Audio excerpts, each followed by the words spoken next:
नमस्कार दोस्तों, एक बार फिर आप लोगों का स्टडी विद के दिलीप चैनल में स्वागत है।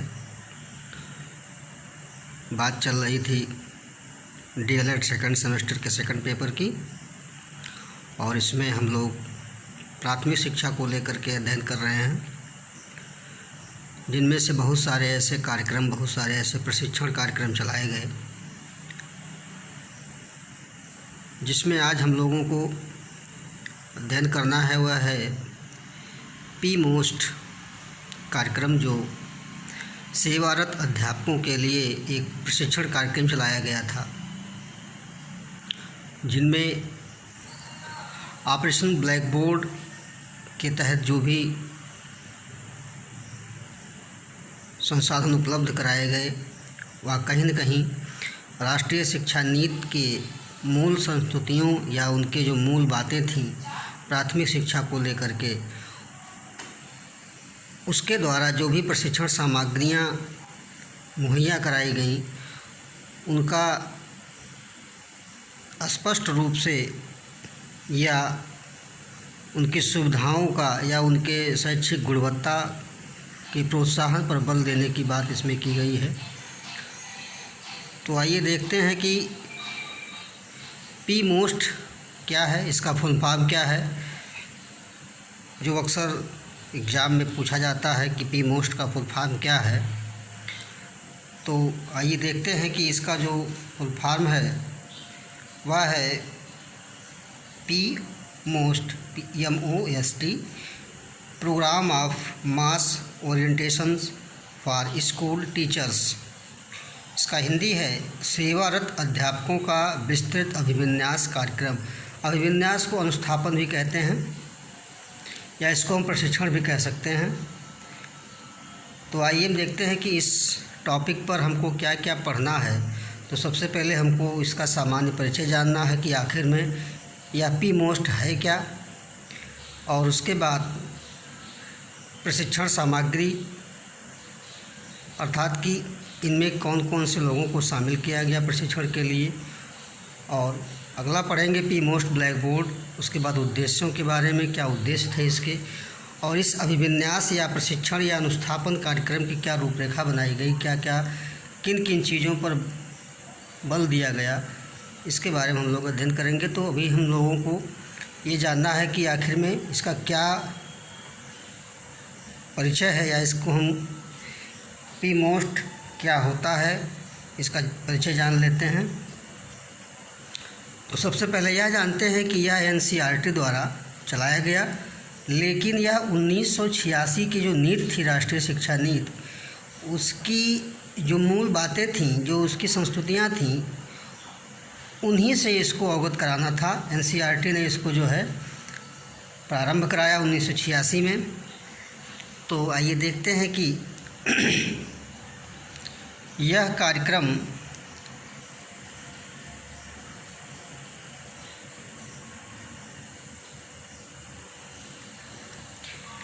(1986) में NCERT,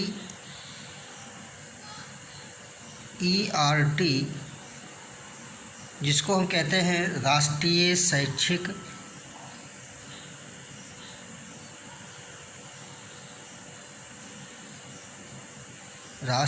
शैक्षिक अनुसंधान एवं प्रशिक्षण परिषद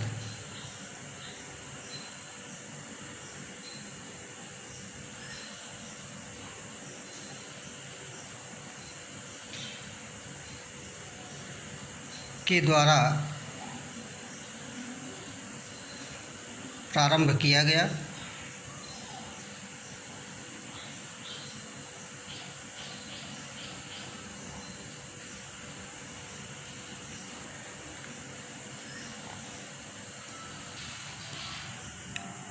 राष्ट्रीय शिक्षा नीति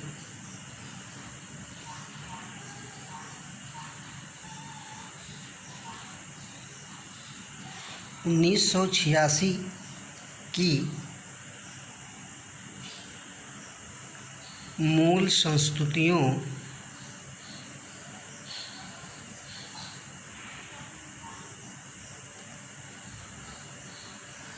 से अवगत कराना था, से अवगत कराना इस कार्यक्रम का उद्देश्य था।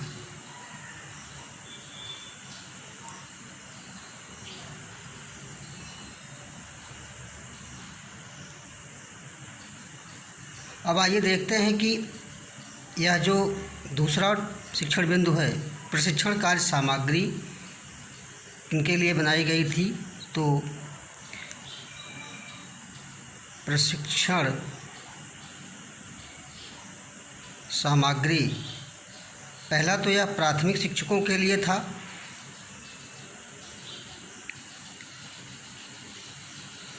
प्राथमिक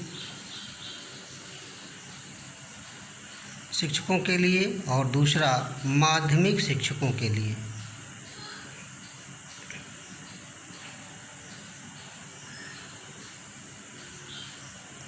तो हम देखते हैं कि इनमें दोनों की बात की गई, प्राथमिक और माध्यमिक दोनों के लिए।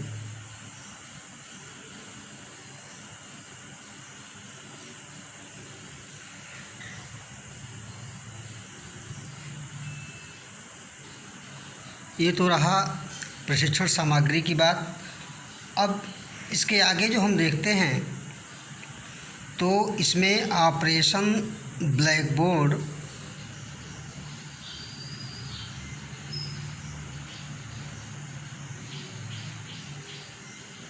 के योजना के अंतर्गत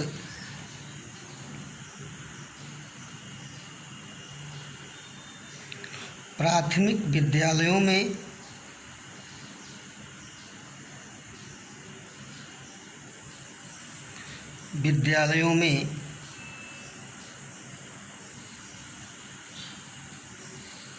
न्यूनतम शिक्षण सामग्री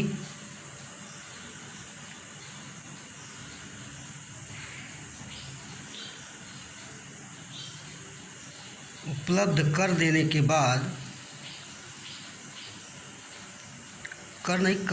के बाद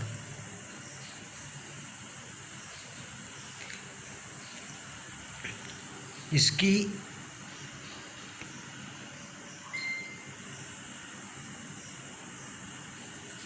कार्यप्रणाली उचित व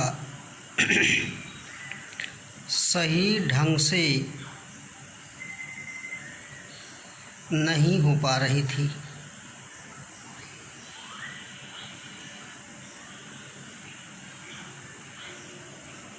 इसलिए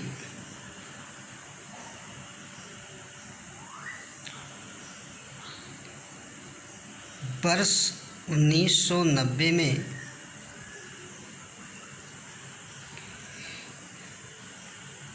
इस पी-मोस्ट कार्यक्रम को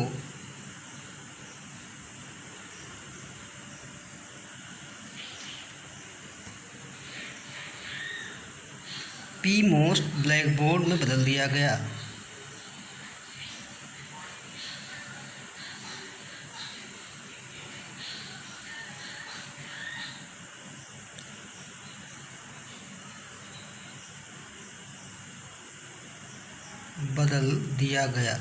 कारण यह था कि जो भी सामग्रियां उपलब्ध कराई गई थी 1986 के ऑपरेशन ब्लैक बोर्ड के योजना में, उनका सही ढंग से उपयोग या प्रयोग जो है अध्यापक नहीं कर पा रहे थे। तो इसे पी-मोस्ट ब्लैक बोर्ड योजना में बदल दिया गया और इसका प्रॉपर यूज करने के लिए या उन्हें आकर्षक बनाने के लिए या उनके न्यूनतम मदों का उपभोग करने के लिए, उपयोग करने के लिए इस कार्यक्रम को इसमें लाया गया। तो क्योंकि जो भी प्रशिक्षण सामग्रियां थीं उनका अध्यापक सही ढंग से बच्चों पर इस्तेमाल नहीं कर पा रहे थे। कभी शिक्षण सामग्री या टीचिंग लर्निंग मटेरियल जो भी होते थे उनको बहुत ज़्यादा आकर्षक बना देते थे, तो बच्चों का जो है ध्यान पाठ्य वस्तु या प्रकरण से हट जाता था या हट जाता है। जब ज़्यादा किसी भी शिक्षण सामग्री में ज़्यादा रोचकता आ जाती है, बहुत ज़्यादा भड़कीलापन आ जाता है तो उससे बच्चों का ध्यान केवल शिक्षण सामग्री पर ही आ जाता है और वह अपने टॉपिक से, अपने शिक्षण बिंदु से भटक जाते हैं। तो इस नाते इस कार्यक्रम को इस नाते लाया गया क्योंकि जो प्रशिक्षण सामग्रियां थीं, जो भी शिक्षण अधिगम के सामग्रियां थीं, उनको सही ढंग से प्रॉपर वे में यूज करने के लिए इस पी मोस्ट कार्यक्रम को पी मोस्ट ब्लैक बोर्ड में बदल दिया गया था। तो अब हम देखते हैं कि जो इसके उद्देश्य थे वह क्या क्या थे। तो इन उद्देश्यों को हम देखते हैं तो सबसे पहला जो उद्देश्य मिलता है वह है,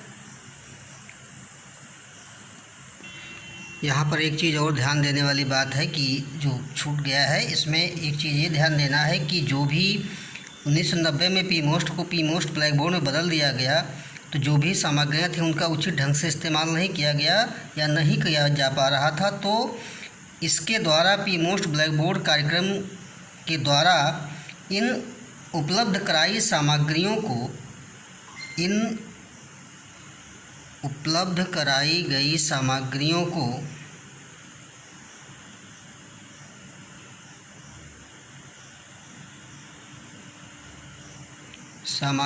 को समुचित प्रयोग की विधि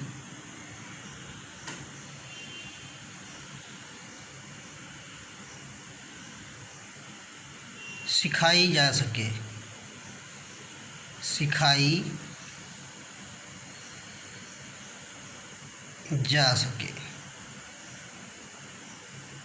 अब हम देखते हैं इनके उद्देश्यों को, क्या क्या इनके उद्देश्य थे।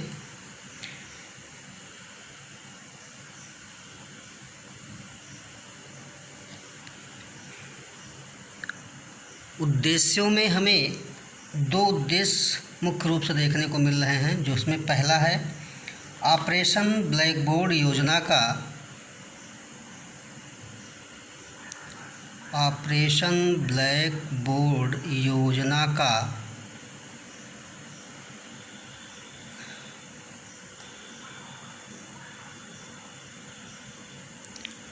प्राथमिक विद्यालयों में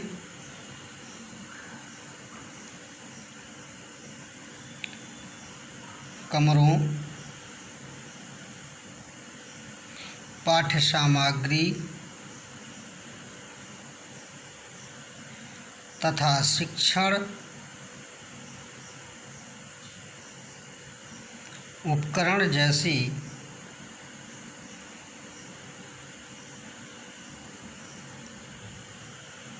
सुविधाएं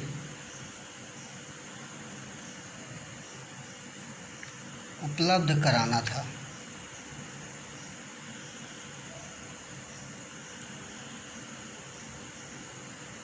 और दूसरा है पी मोस्ट कार्यक्रम में विद्यालयों के अध्यापकों का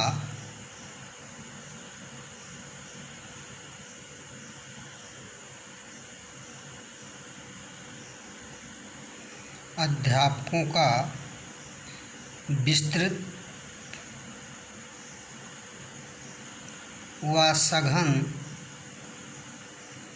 प्रशिक्षण की व्यवस्था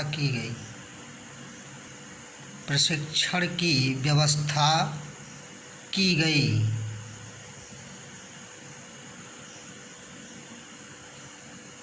तो कहने का मतलब ये हुआ कि जो भी प्राथमिक विद्यालयों में भवन थे, कमरे थे, पाठ्य सामग्रियाँ थीं या शिक्षण उपकरण थे आदि जैसी सुविधाओं को उपलब्ध कराने की बात कही गई। और जो दूसरा है वह है कि जो पी मोस्ट कार्यक्रम था वह विद्यालयों के अध्यापकों का विस्तृत प्रशिक्षण और उन्हें ट्रेन करने की बात कही गई।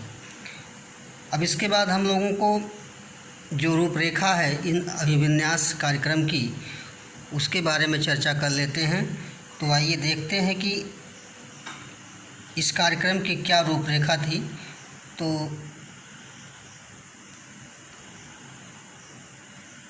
अभिविन्यास कार्यक्रमों की जो रूपरेखा प्रस्तुत की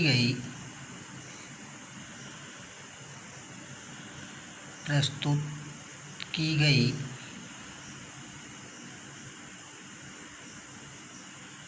निम्न है,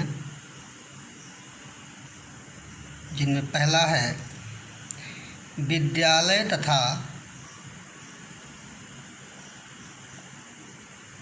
कक्षाओं को आकर्षक बनाने पर बल।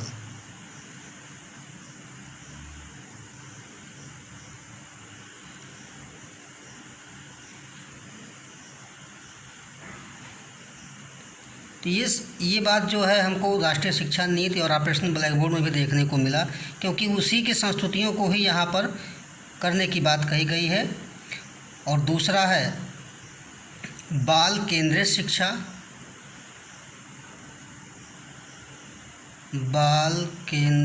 शिक्षा, तथा कार्यकलाप आधारित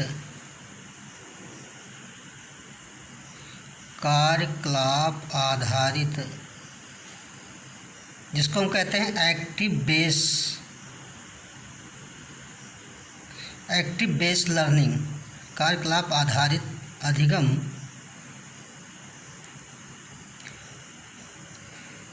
के माध्यम से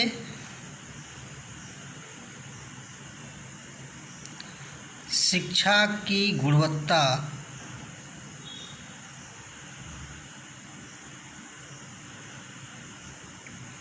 के प्रोत्साहन पर बल दिया गया।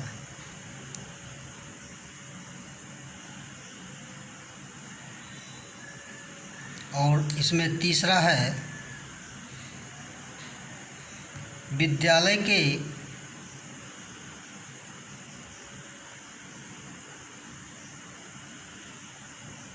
प्रभावी रूप से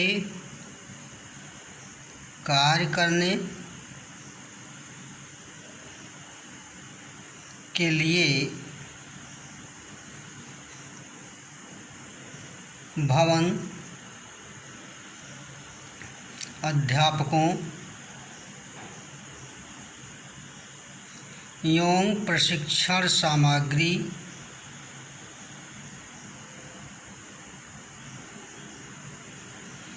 के संबंध में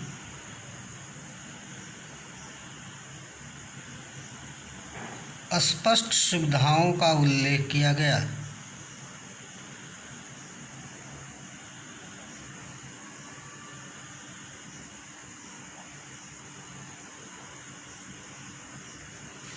इसमें और चौथा है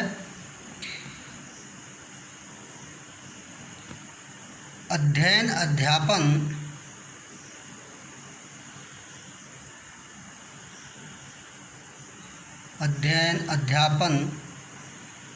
प्रक्रिया के लिए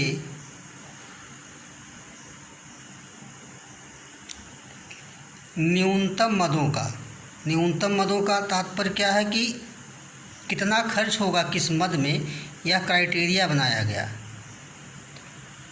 मदों का उल्लेख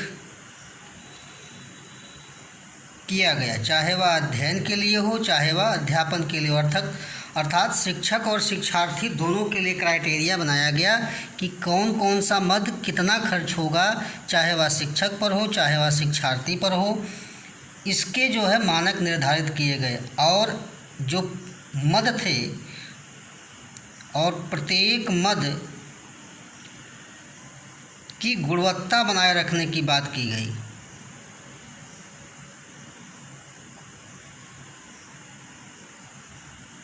बनाए रखने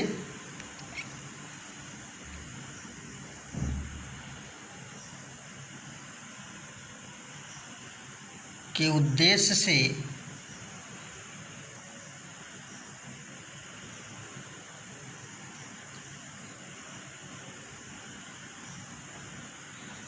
आपूर्ति किए जाने वाले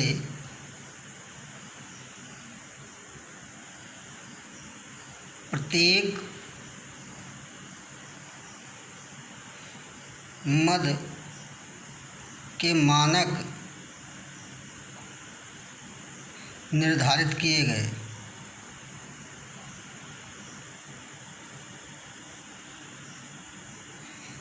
तो हम देखते हैं कि जो भी रूपरेखा बनाई गई इस सेवारत अध्यापकों के अभिविन्यास कार्यक्रम में, वह सबसे पहले हमको मिला कि जो संस्थागत भवन थे या जो कक्षाएं थीं या शिक्षक थे, इन सबको कहीं न कहीं प्रभावी रूप से कार्य करने के लिए या प्रशिक्षण सामग्री के संबंध में जो भी चीज़ें थीं वह स्पष्ट उल्लेख करने की बात की गई। और दूसरे में जो हम देखते हैं कि बाल केंद्रीय शिक्षा अर्थात चाइल्ड सेंट्रल्ड, या जिसको कहते हैं कि बच्चे को ध्यान में रख करके शिक्षा दी जाए और उन्हें एक्टिव बेस या क्रियाकलाप के आधार पर उनको शिक्षा प्रदान किया जाए, जिसकी गुणवत्ता बनी रहे और उन्हें कहीं न कहीं इसके लिए प्रोत्साहन दिया जाए बाल केंद्रीय शिक्षा को लेकर के। और जिसमें तीसरा हमको देखने को मिल रहा, जो हमने ऑपरेशन ब्लैक बोर्ड या BEP या DPEP में भी हमने सारी चीज़ों को देखा है कि विद्यालय का प्रभावी हो, शैक्षिक गुणवत्ता हो, इन सारी चीज़ों को लेकर के इसमें भी कहीं न कहीं बातें देखने को मिल रही हैं। तो इन सारी चीज़ों को देख करके लगता है कि 1986 की जो नीति थी वह ऑपरेशन ब्लैक बोर्ड में बनाए गए जो भी प्रावधान थे वह 86 के नीतियों के आधार पर ही सारे कार्यक्रम किए जा रहे थे। तो आज का जो हमारा टॉपिक था यहीं पर समाप्त होता है। धन्यवाद।